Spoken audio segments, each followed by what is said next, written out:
Absolutely. I mean, it's totally in the media at the moment. Everyone's talking about it. If they're not talking about it, they're writing about it, or they're thinking about it. But sugar has a total adverse effect on our health. And if we look back, say, thousands of years ago, when we started bringing all the sugar into the diet, because that's not how we were in our hunter-gathering, the Paleolithic times. We didn't eat so much sugar. But if we look back to when we started bringing sugar into the diet, a lot of things have increased. Obesity, diabetes, which is diabetes and obesity together, heart disease, anxiety, people's hair falling out, infertility. There's just so many things. And of course, the main thing that everyone always associates with sugar is the weight gain as well.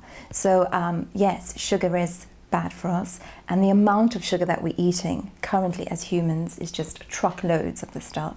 So that's also really bad. And the hidden sugars are incredible too, but we really have to expand our knowledge about what sugar actually is. So it's not just the white crystallized stuff that we put in tea, coffee, on porridge and on cereals.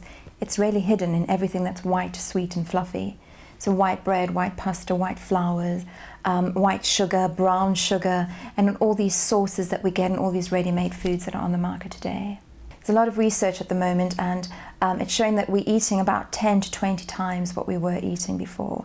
So they've tried to give us a healthy limit of how much sugar to have, and that's about 50 grams per day for females and 70 for males. If we equate that to teaspoons, we're probably looking at 9 for men and 7 for females, but we're eating so much more than that. And we can start just by looking at breakfast. We have a sugar-laden cereal, and then we may have sugar in our tea or coffee, and then we'll have a 11 o'clock biscuit, and then we'll have a sandwich for lunch, and processed foods, and then the afternoon pick me up of a chocolate. So all of these type of things are just adding that sugar. So we're going way over what is recommended as the total upper limit that we should be having. I definitely think it needs a lot more attention.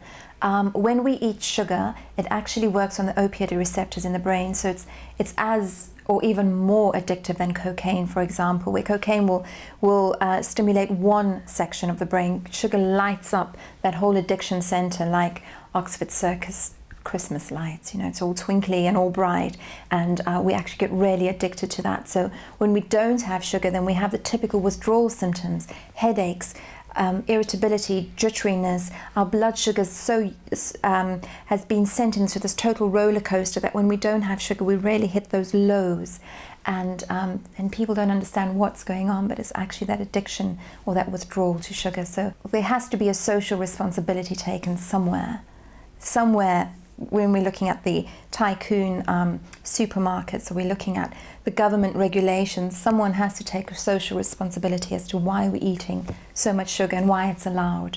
So it's really difficult to get off of sugar. But I'd say the key things to do is to plan ahead, to know what you're going to be eating. And if you are going to be eating food, to go for whole foods.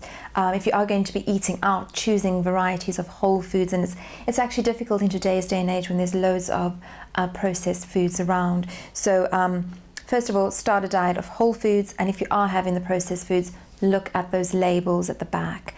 Anything that's showing 22 grams of sugar per 100 grams is laden with sugar. So avoid those. Go anything that has about 5 grams of sugar per 100 grams. That's of your lower end, so that would be the better one to choose out of the two. And then know your names of sugar as well, because sugar isn't just sugar on the packet.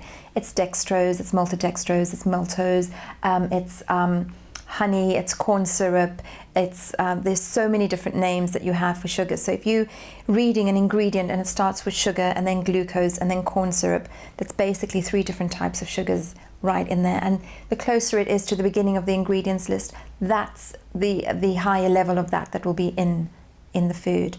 And then bringing in a lot of other foods, almost outcrowd the sugar. Make sure that you're getting in your portions of vegetables and your fruit, making sure you have good quality protein. If you feel that you're really craving that sweet after food, then increase your protein and your fat content of the food. Maybe add a bit of olive oil or some avocado to your meal, so that we can reduce that craving for sugar as well. Even adding in a bit of cinnamon onto your porridge in the morning, that will help to reduce those sugar cravings.